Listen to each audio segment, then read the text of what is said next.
CTV News at 5 with Hudson Mack. Good evening. Thank you for being here. It's Budget Day in Canada, and the federal government is pinching pennies.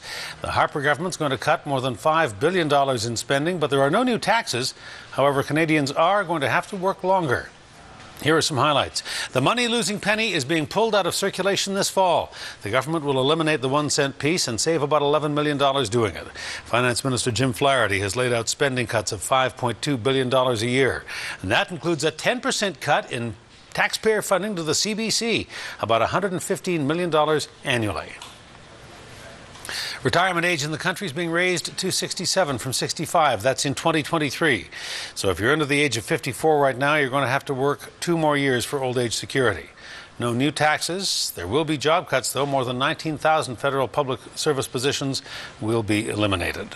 The shipbuilding industry on Vancouver Island will benefit from the budget today. An estimated $101 million has been earmarked over the next 5 years to restore and to modernize the Esquimalt graving dock. There is also funding to upgrade and to replace Canada's Coast Guard fleet of ships and helicopters. Victoria Police have stopped a couple of alleged card skimmers dead in their tracks. Police say they've seized stolen property, credit card skimming devices, and tampered PIN pads after searching a suite at the Vacation Inn on Douglas Street Saturday. A 29-year-old Victoria man and a 32-year-old Victoria woman who were staying at the suite were arrested. The pair is facing a number of charges, including possession of stolen property, forged documents, and instructions to falsify credit cards. Vic PD says they also seized crystal methamphetamine, heroin, ecstasy, and an airsoft rifle. The two were scheduled to appear in court today. The Saanich Police Department's taking the wraps off its strategic plan for the next 5 years, and at the top of its to-do list is accountability. Saanich Police say they will begin issuing quarterly report cards on the progress and will post them online for everyone to see.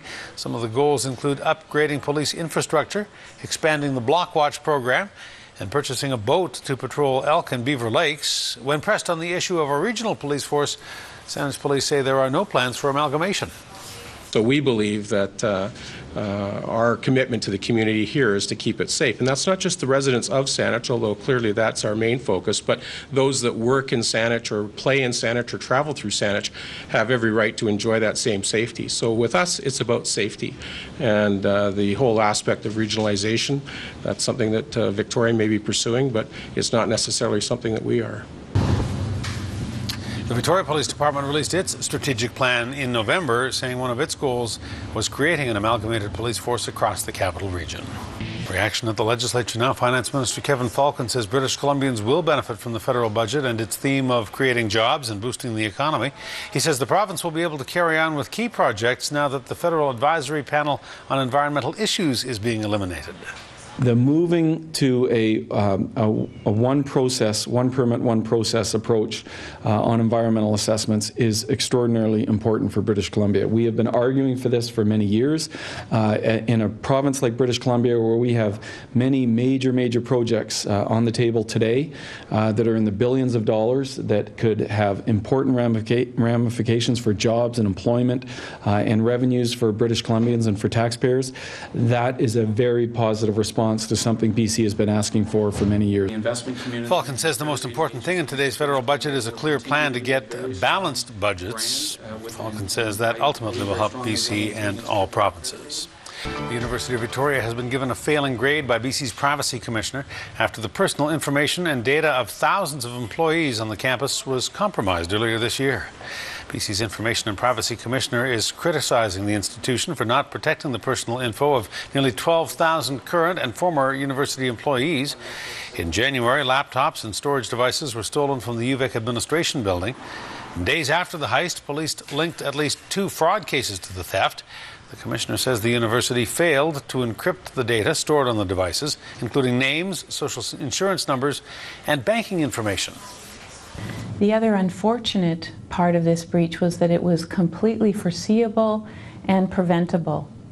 If the university had encrypted the mobile device, then the outcome of the theft of the device would have been a lot more benign. And instead, the data's out there and no one knows how or when it'll be used.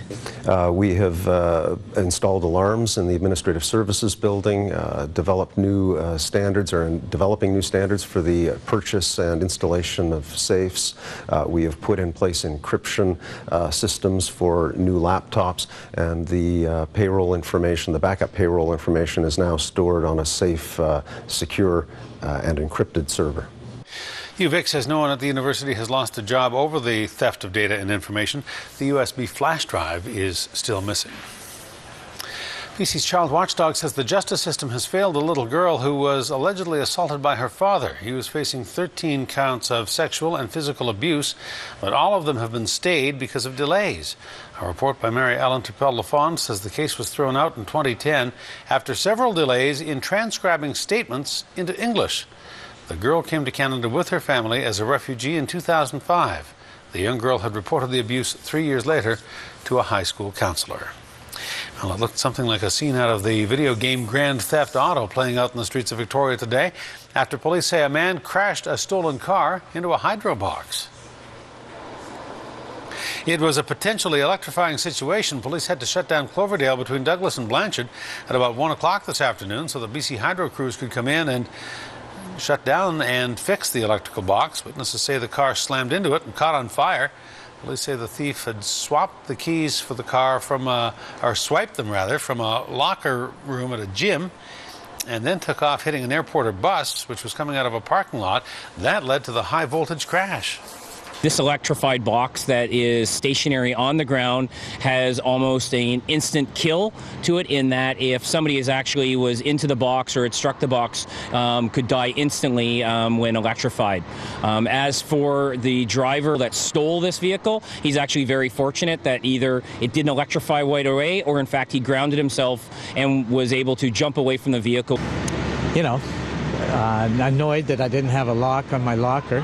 In Fitness World, I've been coming for years without it, but you can bet I'll have a lock on that locker from now on.